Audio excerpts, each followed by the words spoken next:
All right. Good afternoon or good morning, everyone. My name is Alexandra Lacour. I'm the director of the European Cultural Academy. And we are very happy to welcome you today for an open lecture about one of the most prestigious art exhibitions in the world, the Venice Biennale. European Cultural Academy organizes courses in art and architecture during the Venice Biennale. We work a lot with the organization or people involved in it. Our main base is in Venice, and we have been organizing art and cultural projects, exhibitions, performance weeks for more than a decade in Venice.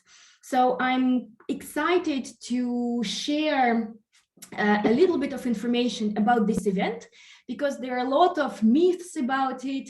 It's really very big. There are around 200 projects going on in Venice during the Biennale, which lasts 6 months. So sometimes it could be overwhelming, even for people who know something about the art market or know something about the contemporary art. It could be very overwhelming. So for us, it's very important to show you, to start this conversation about the Venice Biennale, and hopefully when next time you are visiting Venice, you will understand a little bit more, you will know your way around, and you will be able to enjoy it as we do all those years. As you know, in 2022, the Biennale it has an art edition. So the next year there would be an architecture edition. This year it's an art edition. It's curated by Cecilia Alemani, an Italian curator that also was a curator of the High Line in New York. She did a fantastic job. The Biennale was open at the end of April, and it will close at the end of November. Matteo, could we ask people to mute everyone? Okay. Yeah, we have some attendees. They have their microphone open. So if you could please, everybody, turn off your microphone, and if you have any question, write us through the chats. Yeah. Please, Alexandra. Yeah. So, we hope that, today you will learn a little bit more about this event. In a couple of weeks, European Cultural Academy organizes our signature course, Venice Biennale Revealed, Behind the Scenes Experience. It's a 4-day course where we visit Giardini and Arsenali, the Biennale locations, the national pavilions. We learn about the history of the Biennale, its organization, but also ways to get involved, and what does that mean to organize a project during the Biennale. If I'm an artist, if I'm a curator, how do I get involved? How do I participate? So we invite people who have some real experience working with the Biennale, organizing it. And I'm also, hope that with many of you, we start the conversation today, and we will be able to finish it in Venice, in our beautiful palace, Palazzo Michele on Gran Canal, where the course takes place. So I'm gonna now give floor to Laura Tinti, who is an ECA consultant. We've been working with Laura for many, many years. Laura is a professor of visual art and fashion at the Polimoda Institute for Fashion Design in Florence. She worked for almost a decade as an art educator for the Biennale di Venezia. She holds a Bachelor of Italian Law, a Bachelor of Art in Fine Art Painting, and a Master of Visual Art from the University UAV di Venezia. So today, Laura will tell us about the history of the Venice Biennale, of course, just the highlights, because we cannot cover everything in a short time today, but that's a little glimpse of what the exhibition is about. Laura, welcome, benvenuta. Thank you, Alexandra. It's always a pleasure. Good afternoon, everyone. I do see some of the name participating in the chat. So hi, Matteo, Kate, Larissa, Jenny, Eleonora, Grazia, I guess, Luba, Rachel, Jana, and Finuni, probably. It's an institutional team members. Yes, as thank you, Alexandra, for the presentation. As Alessandra already said, this is a very short summary of an extended more than 2 hour long presentation. So I will be skip some parts and I will give you some highlights and insight about the most important aspect of Venice in itself. So history of Venice and the relationship of Venice with celebration, festivity, including carnival, etc., that have always been, let's say, working in the background beside Biennale showing itself.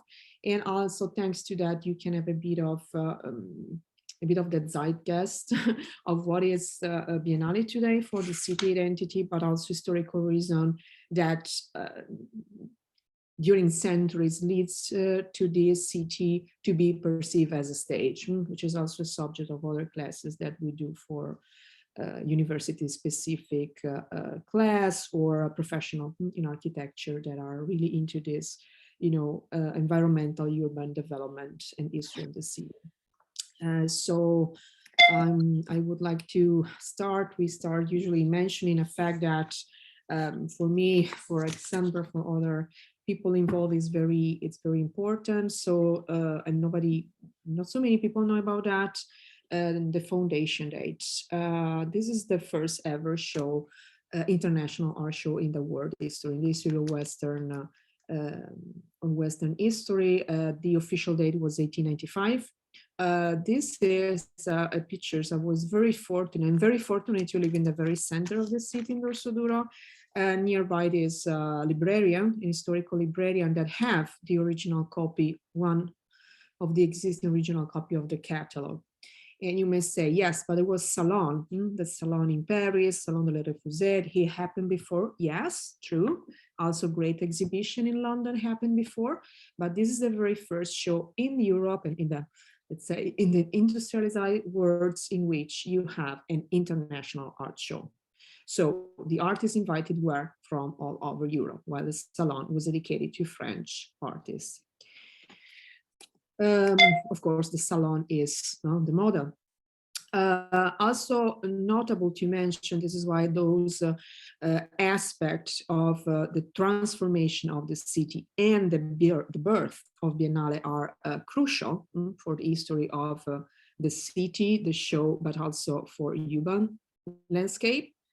Giardini didn't exist before the Napoleon occupation. So as you can see in this detailed zoom of Jacopo de Barbari, a very famous map of the city dated 1500, sorry, Jacopo de Barbari is the author. In this area pointed by this detail San Niccolò di Castello church engraving, you see where Giardini were.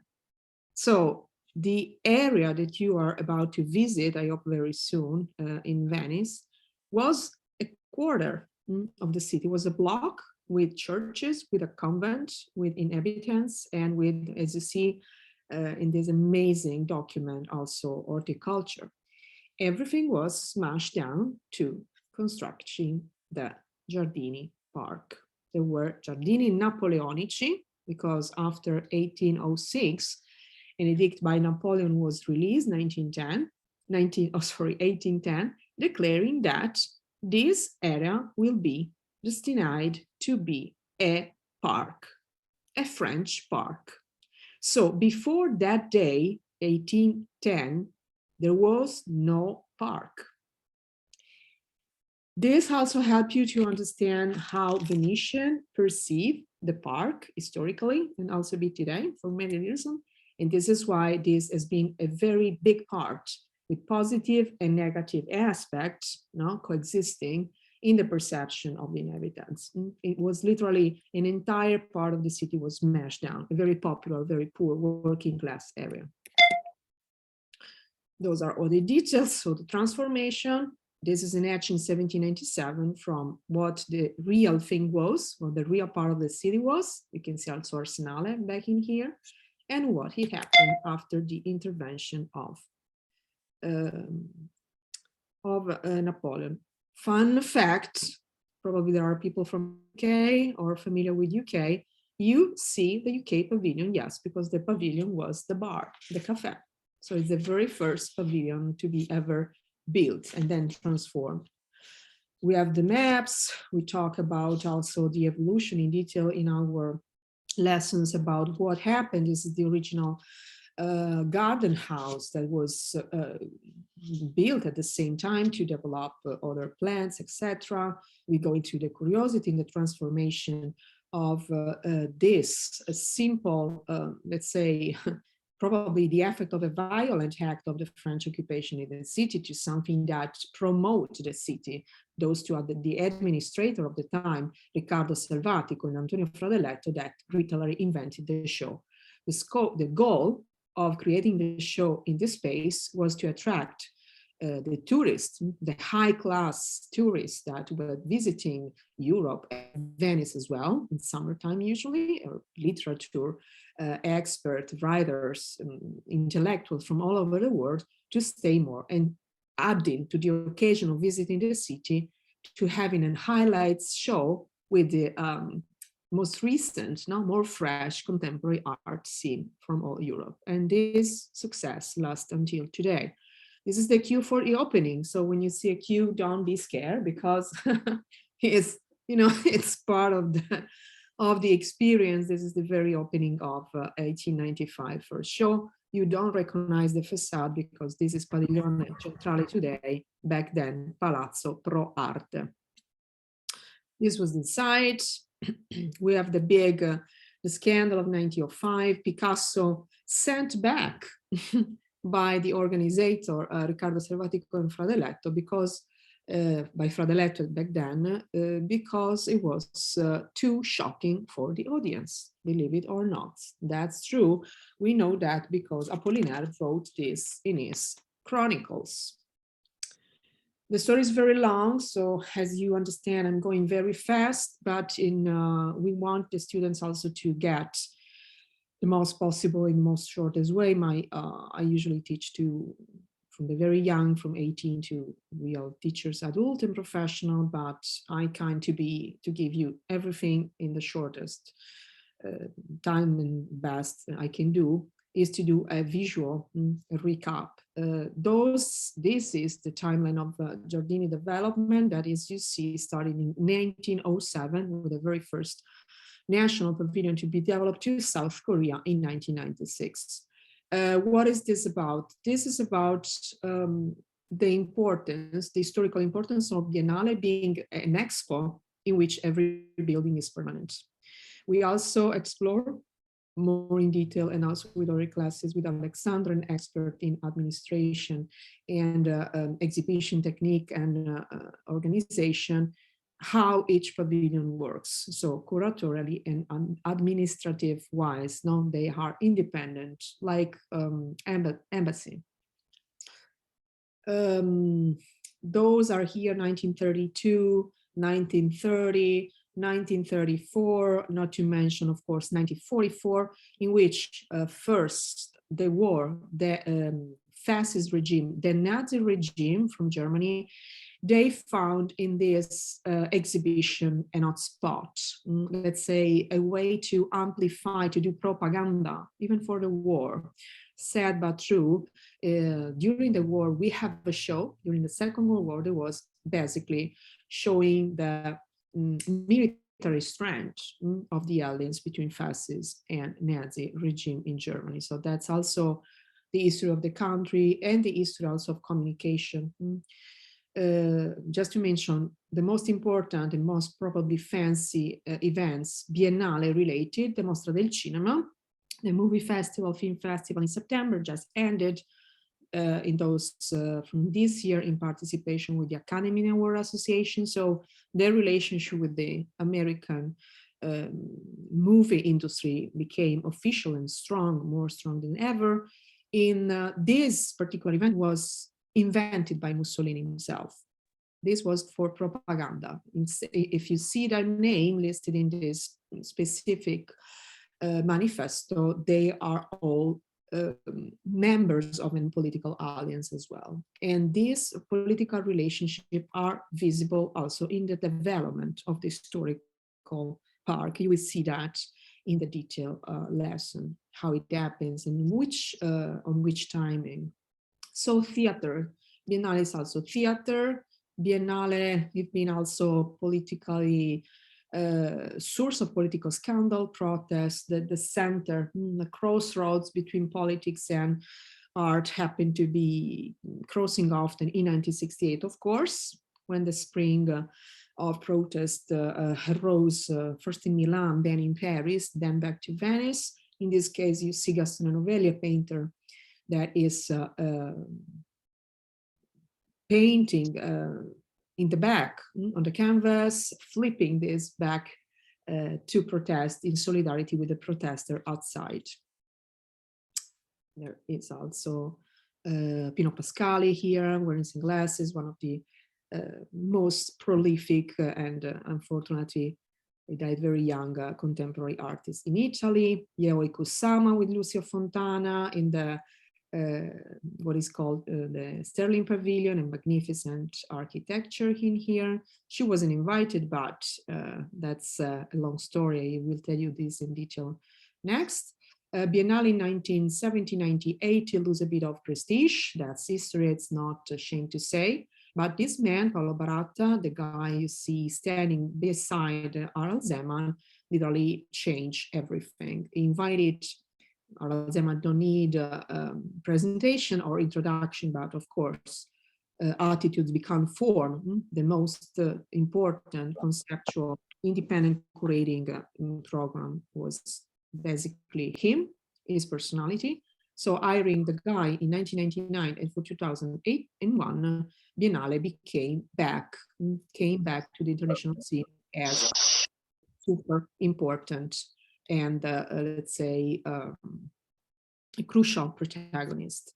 There are many aspects again of history of Venice that are related to spectacle on water and spectacle on the city, like the carnival, the Sensa that you see here, which is the wedding with the sea, a very ancient celebration that have been actually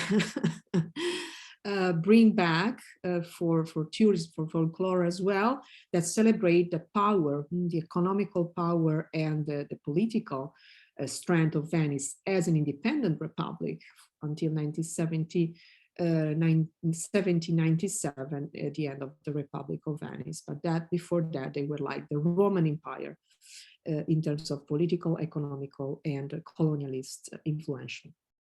We have also the carnival.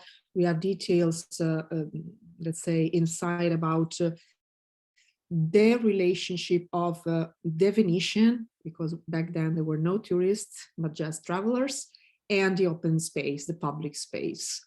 The Campi, the only piazza in Venice, Piazza San Marco, they were a place of spectacle. They were a place of incredible scene like that, which is absolutely real, hunting, a sort of corrida, a hunting bulls spectacle in Campo San Polo, which is much more detailed describing this overall Joseph Hines, the young painting.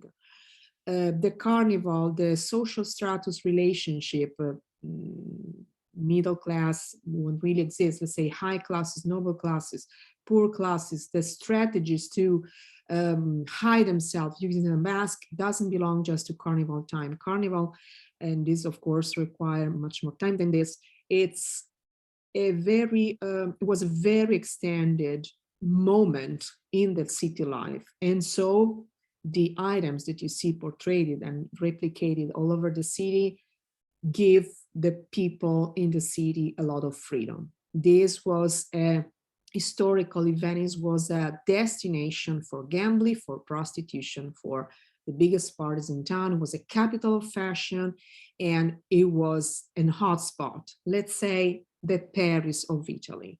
So in the detailed lesson, we will, of course, with the specific reference of researcher, historical researcher, social study, cultural study, we go into detail in those aspects.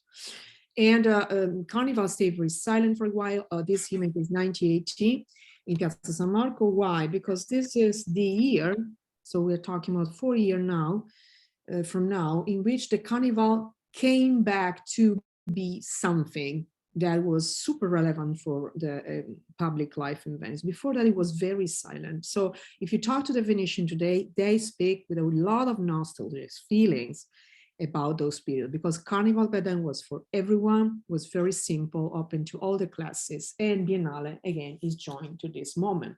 This very moment, the same here, you see, this is Italian, the devil and an angel together playing and running around each other, followed by a small crowd, announce the beginning of the Carnival. And so also theater, Biennale, Biennale Teatro, that goes in campo as well. As Alexandra mentioned before, we are about to see a very important, let's say, a component of Biennale, with cinema, of course, with contemporary dance, contemporary music, contemporary cinema, I'm sorry. Biennale Architettura. It started 1980s. This is how the Arsenale Corderia look like. Real scale, this is 10 meters, 0.50 centimeters. Facade, a corridor made of different facade that recall a travel through time is through the most iconic classic Gothic facade in the history of architecture. It was called Strada Novissima, inspired by Strada Nova in Venice, in which Palazzo Michele, where we have the offices in school, is set. Why that?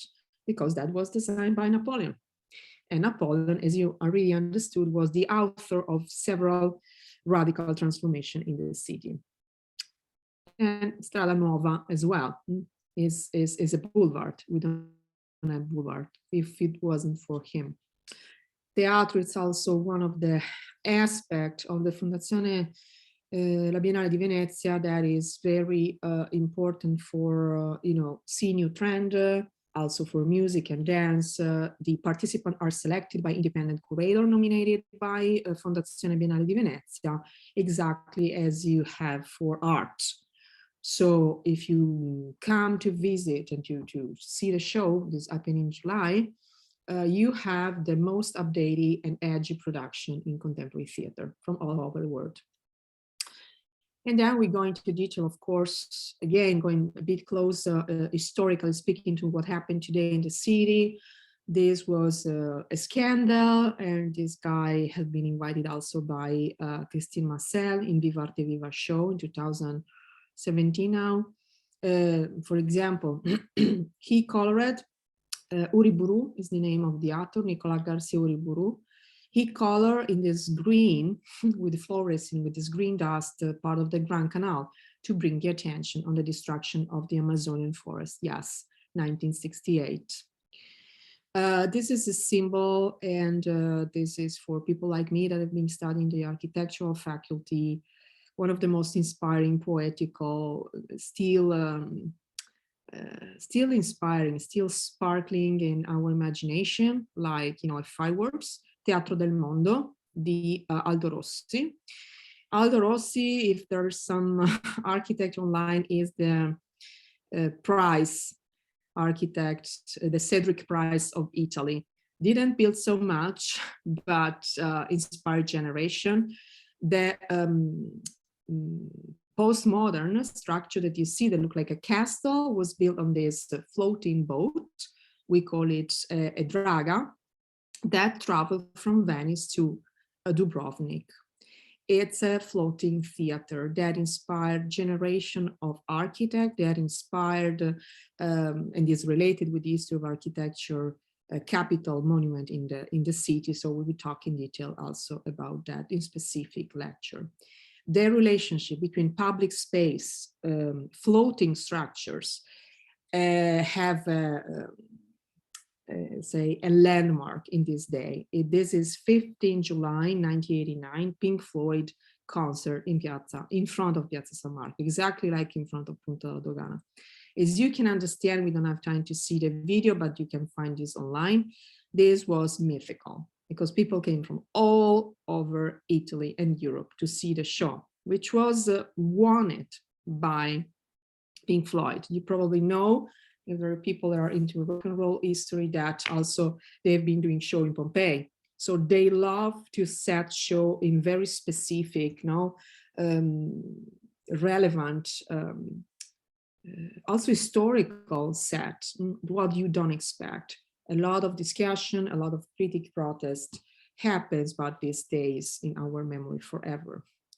The recent history today started in 1995, and this year happens to be the 100th anniversary from the foundation of the Biennale di Venezia. So this is Prada show. I also teach art and fashion strategies for business department in my school. So this is a year that is really pouring of event, like also this kind of initiative from important company like Prada.